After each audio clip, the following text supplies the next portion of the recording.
अट्ठाईस जून को हुई उदयपुर की घटना ने सबको झकझोर कर रख दिया है, लेकिन अभी तक पप्पू और पिंकी की जोड़ी दिल्ली से राजस्थान के लिए रवाना नहीं हुई। वहां के मुख्यमंत्री अशोक गहलोत लगातार प्रेस रिलीज निकाल रही है, सांत्वना भी दी जा रही है, लेकिन इस मामले में कितना न्याय होगा ये तो जहां जहां कांग्रेस की सरकार है वहां हुए हिंदुओं पर अत्याचार पर सरकार द्वारा लिए गए एक्शन पर ही पता चल जाता है।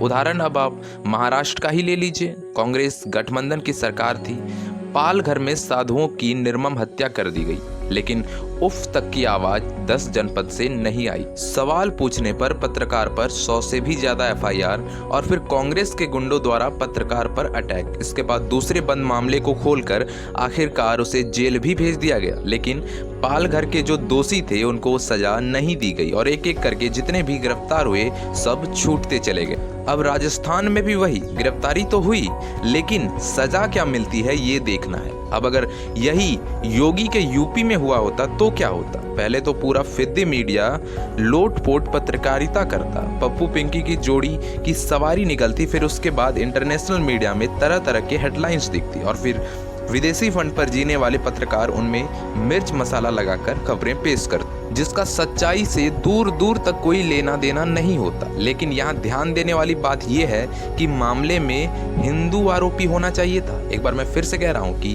कांग्रेस ये सब तभी करता जब आरोपी एक हिंदू होता, तभी ये सब इतना सटीक बैठता। लेकिन आरोपी हिंदू होने पर राहुल गांधी विदेशों में घूमकर आतंकवाद का धर्म बताते और भगवा आतंकवाद की थ्योरी करते, जो कि एग्जिस्ट भी नहीं करता। अब दिल्ली के मालिक भी एक ट्वीट में लिखते हैं, अब वीडियो में देखिए, हमारे कौन से ग्रंथ में लिखा है कि मुसलमानों को मारो? गीता में, रामायण में, हनुमान चालीसा में। ये लोग हिंदू नहीं है, हिंदुओं के वेश में गुंडे हैं। इनकी पार्टी लुच्चे लफंगों गुंडों की फौज है। इनसे देश और हिंदू धर्म दोनों को ही बचाना हर भारतवासी का फर्ज है। यहाँ बार बार हिंदुओं और उनके ग्रंथों को कोसा जाता है, लेकिन अब मामला इसके उल्टा है। तो दूसरा ट्वीट देखिए, यही दिल्ली के मालिक अब लिख रहे हैं कि उदयपुर की वारदात बेहद भयावह और विभत्स है। ऐसे नृशंस कृत्य की सभ्य समाज में कोई भी जगह नहीं है। हम इसकी कड़े शब्दों में निंदा करते हैं। इस वारदात को अंजाम देने वाले अपराधियों को कड़ी सजा दी जाए। लेकिन यहाँ न किसी वर्ग समुदाय का वर्णन है और ना ही किसी आसमानी किताब का।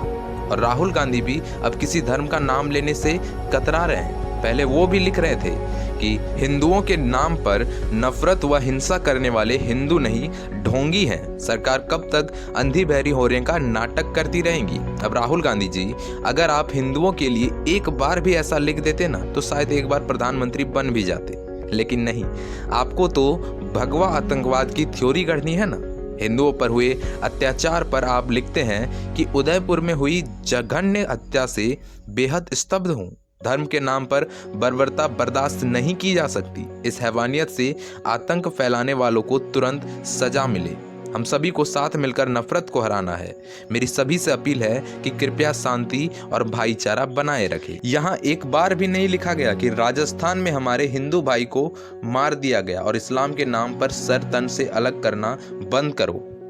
अब ये तो रहा हिंदुओं पर होने वाले अत्याचारों पर खामोश रहने वाले शख्सों की बात, लेकिन अगर यूपी में ऐसा होता तो फिर योगी बाबा क्या करते, इस पर भी बात करते हैं। सबसे पहले तो आरोपियों को गिरफ्तार किया जाता, उसके बाद घर पर बुलडोजर चलाया जाता और फिर वो किसी भी धर्म समुदाय का क्यों ना होता। तो ये तो रही बीजेपी और अन्य पार्टियों के बीच का फर्क। मैंने यहाँ पर किसी भी पार्टी का पक्षपात नहीं किया है, बल्कि फैक्ट के साथ सच्चाई बताई है। और अगर आप सब भी इस सच्चाई से सहमत है तो इस वीडियो को लाइक और शेयर अपने दोस्तों के साथ करना ना भूलें। साथ ही इसी तरह के अपडेट के लिए चैनल को भी सब्सक्राइब करें।